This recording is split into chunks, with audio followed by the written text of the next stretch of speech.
Vriende, baie welkom by ons program, ons geselsprogram, Ontmoetings met Jesus.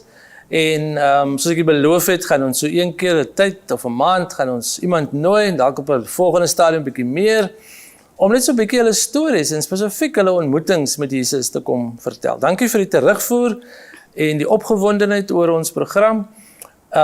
En mag die Here vir hierdeur seën. Ek glo dat elkeen van ons het 'n storie, en vandag het ek vir Karen Philander in die ateljee, en sy is hier om haar storie met ons te kom vertel. Maar voor ons begin of verder gaan, kom ons bid net saam. Here, baie dankie dat U nog 'n dag by ons lewe voeg. En wanneer ons so na mekaar se stories luister, en spesifiek ons ontmoeting met U, is die gebed van ons hart dat U hierdie oomblik sal seën en elke persoon wat sal luister en sal kyk, dat dit tot opbou en tot stigting van sulke sal wees in Jesus naam. Amen. Karen, baie welkom by ons program Ontmoetings met Jesus. En so ek vir almal maar sê, ontspan net lekker, ons gaan net lekker met mekaar gesels. En luisteraars, bietjie vertel wie jy is en waar kom jy vandaan. So, baie welkom. Wie is Karen Philander? Daniel, ek is Karen Philander, gebore Akuti. En ja, en ek was gebore in King Williamstown, Eastern Cape. So my mammy was afkomstig van East London. En ons het opgetrek na Parel toe, met na my geboorte. Ek weet nou nie so lank na my geboorte of hoe oud ek was nie, want daai gedeelte van my lewe kan ek nie onthou nie. Maar ek weet ons het opgetrek en ek het opgegroei in die Parel. Soos 'n Pareliet. Ek is 'n Pareliet, ja. Ja, so lekker. Great. So, jou kinders daar, waar het jy skool gegaan? Wie is jou vriende? Het jy lekker gespeel? Het jy baie beklei? Wat het jy alles aangevang?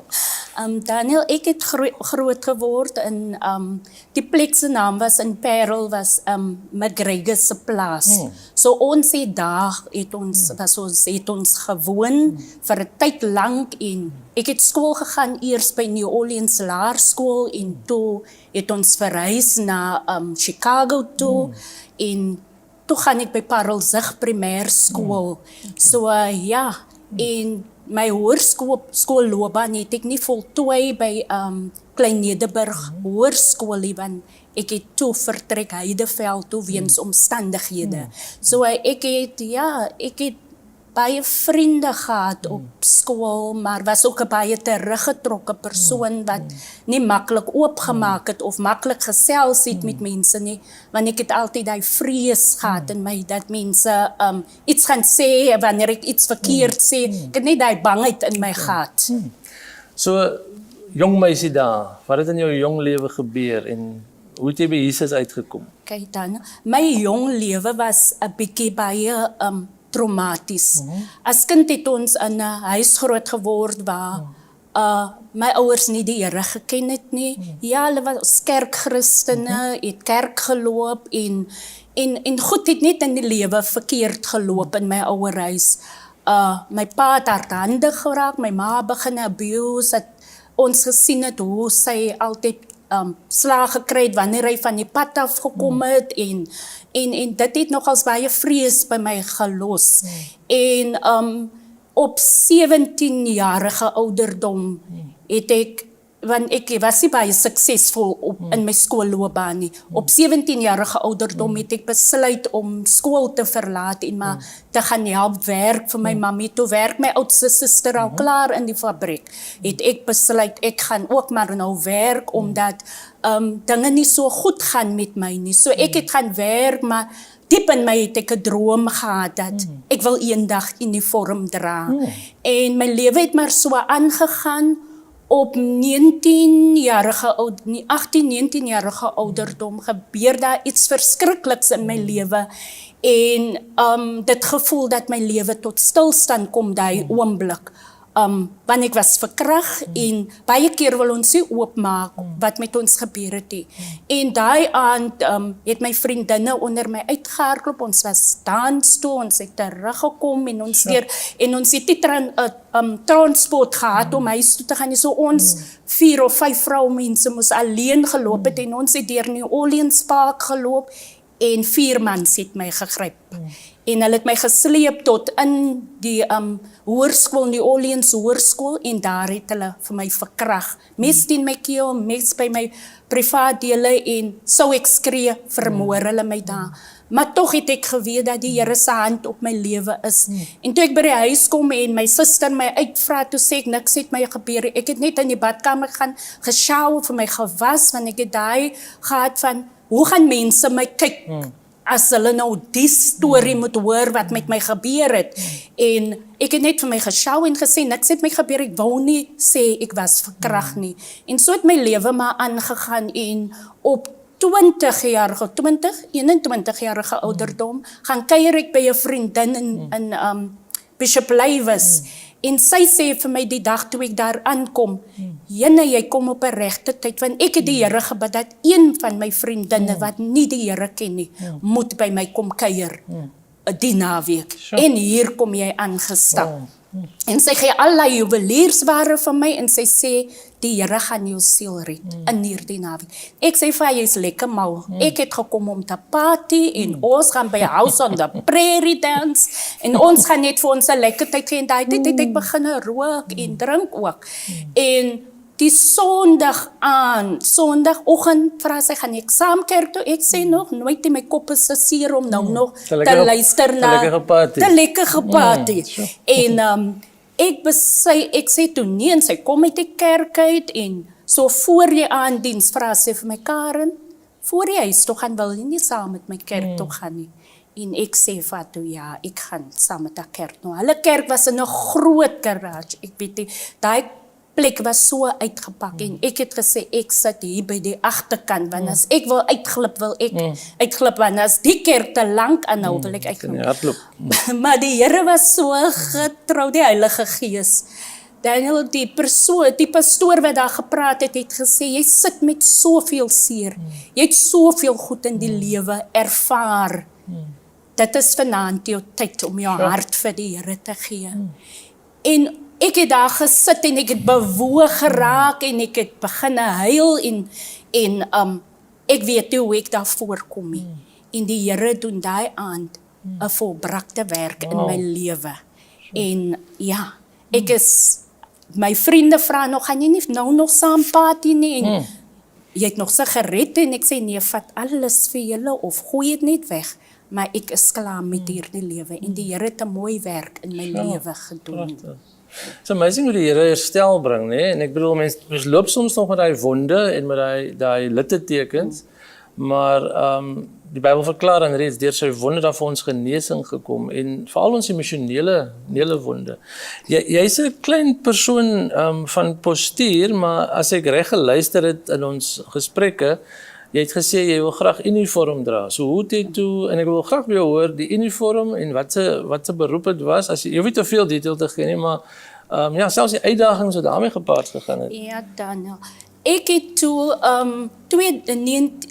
ek het nie matriek klaar gemaak, so ek moet nou nog matriek, en ek wou my matriek klaar maak. So in 1999 en 2000, in 2 jaar, doen ek my matriek, terwyl ek werk in die fabriek, doen ek my matriek, en ek kry my bestuurslisensie, en ek het al daai tyd vryheidscare gedoen. En my begeerte was eers om in 'n ouerhuis te gaan werk.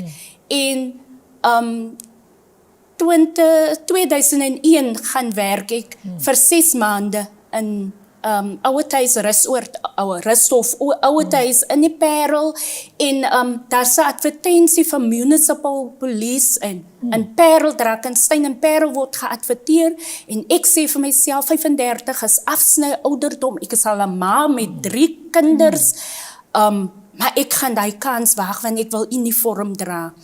En ek doen toe aansoek, en ek gaan vir my fitnesstest, ek dink, die meisie moet nou hardloop om te kom waar sy wil wees. En ek is toe weg vir Lippie College toe, en vir 6 maande het ek my opleiding gedoen, en daarna toe ons terugkom, toe sê ek as 'n temporary verkeersbeampte in Parel aangestel, want daar was so 'n bietjie indoors fight en ons is toe in die middel. En daarna het ek aansoek gedoen na die 2 jaar, toen ek aansoek City, het was daai tyd nog City Police, hulle het genoem die Pizza Girls and Boys, het ek aansoek gedoen om daar te gaan werk, en ek was suksesvol, en ek is aangestel, en Daniel, dit was nou vir my, dit is eintlik regtig wat ek wil gedoen het, want ek wil by die bewaardiens gaan werk het, maar ek eindig toe by City Police op, en dis vuurwapen, en dis hardloop agter skolie-elemente, my lewe is in gevaar, dis tye wat ek 'n vuurwapen moes uithaal, en ek is 'n kind van die Here, en ek moet vra, Here, Here, is ek op die regte plek? Wat moet ek doen? So, ek het baie uitdagings gehad, selfs met die feit dat ek een aand op 'n persoon afgekom het wat 'n dame verkrag het, en hier sit ek, en ek het nog teenoor niemand oopgemaak wat met my gebeur. So ek het, die storie was so emosioneel gehanteer, dat ek my vuurwapen uitgehaal het, en ek sou hom geskiet het daai aand, want ek het vir myself gesien in die dametjie se voetspore, en my kollegas moes toe keer en sê, maar Karen, jou werk, Philander, jou werk is op die spel as jy nou sneller trek. En dit is hoe my lewe verloop het, en daarna het ek vir 5 jaar daar gewerk, en toe sluit ek ook City of Cape Town, maar ek gaan toe oor na as 'n verkeersbeampte, en daar het ek gewerk, totdat ek laas jaar klaar gemaak het. Ook baie uitdagings, want jy moet mense aftrek, mense vloek jou, mense is onbeskof, dronkbestuurders moet jy toesluit, en sommige kere is dit 'n student wat jong, wat dronk gery het, en so, jy moet nou daar, moet jy daai persoon, en die goed het my baie kere, baie gepla, en baie kere laat huil as ek huis toe gegaan het, want ek het myself ingedink dat ek in hierdie posisie is, en vir die laaste 5 jaar het ek gewerk by Road Safety Education, wat vir my 'n baie nie gemaklike werk was nie, maar 'n werk waarin ek my uitgeleef het, dit wat regtig binne in my is, dit wat die Here binne in my geplaas het, kon ek doen. Maar as enkel ouer moes ek so hard gewerk het, omdat ek deur 'n egskeiding is. 13 jaar gelede moes ek so hard werk om my seuns te voed en my huishouding aan die kant reg te hou, en dit was baie ek het baie emosionele ervarings goed gehad wat ek ervaar in my werk, maar as ek opgestaan het en ek uitgeloop het, moes ek daai masker opgehad het om te sê, ek is nou sterk, maar hier binne my was daar toch soveel pyn en soveel hartseer wat ek moes deurmaak, en toch het ek suksesvolle jong manne groot gemaak, wat matriek klaar gemaak het, wat in beroepe is en wat baie goed doen in hulle lewens. So hulle, hoeveel seuns het jy? Ek het 3 seuns. So hulle is vandag as gevolg van jou volharding en die Here se getrouheid om jou deur moeilike goedjies te dra. Ek kan my indink as 'n mens in uniform is en jy is 'n kind van die Here en jy moet nou sterk staan en jy word gevloek en geskel en wat maak jy en hoe moeilik dit moet wees. Vertel net so vir ons nog hierdie Jesus wat jy ontmoet het, wat jy op 'n jong ouderdom ontmoet het en daai spesifieke aand wat jy gedink het met jou juweliersware wat jy gekry het, jy sal nooit dit doen nie. Het jy toch om 'n kans in jou lewe gegee. En Karen, hoe bly jy staande te midde van al die goed wat so met jou gebeur het, jou seer en jou pyn van die verlede, hierso sit jy vandag. Hoe het jy staande gebly? Daniel, toe ek in die kerk stap, na ek tot bekering gekom het, het ek 'n dip in my bekering ook gevang, want ek het op 23-jarige ouderdom, het ek swanger geword, en as jy swanger geword het, was jy onder sensuur en jy moes in die banke sit, jy kan jou hande oploggie, het lyk amper jy mag hier saam sing, so dit het gemaak dat ek weer vir 'n tyd wêreld toe gegaan het en gevoel het, maar die kerk verwerp my en hoe gaan ek staande bly, hoe gaan ek die pa ontken dat dit sy kind is, hoe gaan ek staande bly, en na die geboorte, en ek het terwyl ek swanger was, het ek 'n belofte met die Here gemaak, in my toestand waarin ek was, het ek vir die Here gevra, Here, as jy vir my 'n gesonde seun gee, of 'n gesonde kind gee, dan gaan ek dien. Ek gaan my kind in die vrese van die Here groot maak. En Daniel, ek het een aand nog in die dans gestaan, en toe is my kind al gebore, en die kind is by my ma, en ek is in die dans, en die Heilige Gees sê vir my, jy het 'n belofte met my gemaak, en jy is besig om jou belofte te verbreek. Wat as ek jou kind van jou af eis? En ek het dadelik besluit, en ek kon nie wag om, want ek moet wag vir vervoer, kon nie wag om by die huis uit te kom nie. Maar ten spyte van alles, Daniel, toe ek weer my kruis opneem, is net gebed en die bemoedigings van ander en ek het by die grootmamma se voete gaan sit. Ek het 'n begeerte gehad om 'n bidder te wees, om te bid vir mense.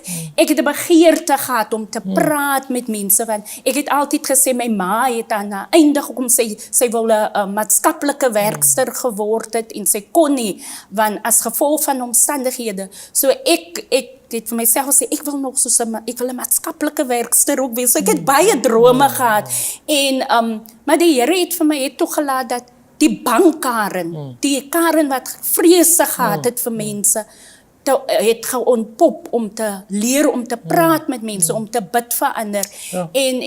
En ek kan vir die luisteraar sê, 3 jaar gelede het ek eers van my pyn ontslaag geraak.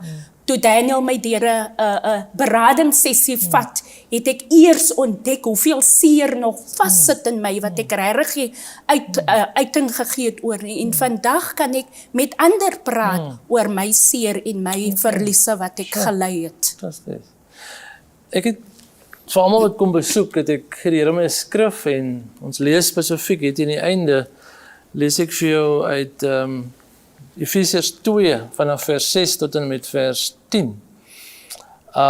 En ek hoop dat, terwyl jy so na Karen se storie luister, en waar sy gegaan het, dat daar's dalk iemand wat 'n soortgelyke ervaring gehad het, en wat op hierdie oomblik gebroken is, en dalk op die rand van selfmoord is, en sê, my lewe het geen betekenis.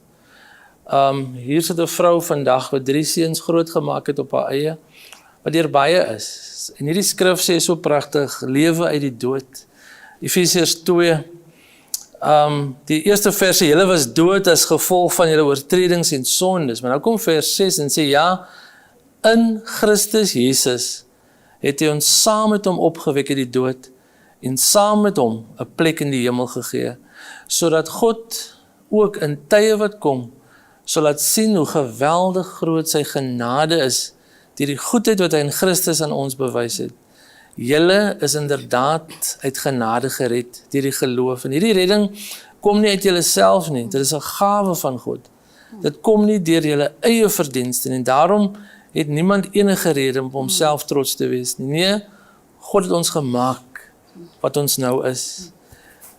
In Christus Jesus het hy ons geskep om ons lewe te wy aan die goeie dade waarvoor hy ons bestem het. En dit is so pragtig dat baie keer as jy so baie dinge met jou gebeur, dan voel daar so 'n doodsheid in jou. Dit voel daar is nie lewe vir jou nie. Maar dat God is in staat om selfs lewe te bring uit ons dooie situasies, en dat ons betekenisvol kan lewe. Karen, ten slotte, as jy iets vir die hoorders, luisteraars, kykers wil 'n woord van bemoediging wil gee, wat sal jy vir hulle sê? Jong dames of hoe ook al? Ek wil spesiaal vir ons jong dames sê wat nie hulle stem laat hoor nie. Onthou, ek was 'n jong dogter, ek het eers by dit gekom waar ek oordose pille ook gedrink het, en by sielkundige moes uitgekom het. Ek wil vir u sê, in elke omstandigheid, ons mammies, in elke omstandighede, die Here is tog daar. Al sou dit voel dat hy het ons begewe en verlaat, al sou dit voel dat ons omstandighede oorbrug ons, hy is getrou. Ek wil vir ons skoolverlaters sê, daar is hoop. Daar is hoop om weer te begin. Weet jy, as jy gaan lê, dan is daar hoop dat Jesus Christus u weer kan optel, u weer kan herstel. U wat miskien vandag sit daar en besig is om u eie lewe te wil neem. Die Here bly getrou. Hy is langs u, al sou u nie voel, hy is langs u nie. Roep hom aan in die tye van benoudheid, en hy sal u uithelp. Die Here seën. Karen, baie dankie dat ons kom besoek het, en dankie vir jou storie. Ek sê weer daar is ook vir ons, wanneer ons stories vertel, dan is daar ook heling en genesing wat plaasvind. En wanneer ons met ander deel, mag hulle dit hoor, en dit is my gebed vandag, dat wanneer ons dat hoor, dat die Here selfs hierdie skrif ook vir in ons sal wakker maak, lewe uit die dood, dat ons sal kan opstaan, en het, as ek luister dan besef ek, ten spyte van die omstandighede, kan die Here jou gered, het jou opgerig, het jou herstel, en kan die betekenisvol vorentoe leef. Vriende, baie dankie dat jy ingeskakel het in ons program Ontmoetings met Jesus, en mag hierdie woord wat jy hoor en die ervarings wat jy het, vir u nader aan Jesus bring. Mooi loop, totsiens.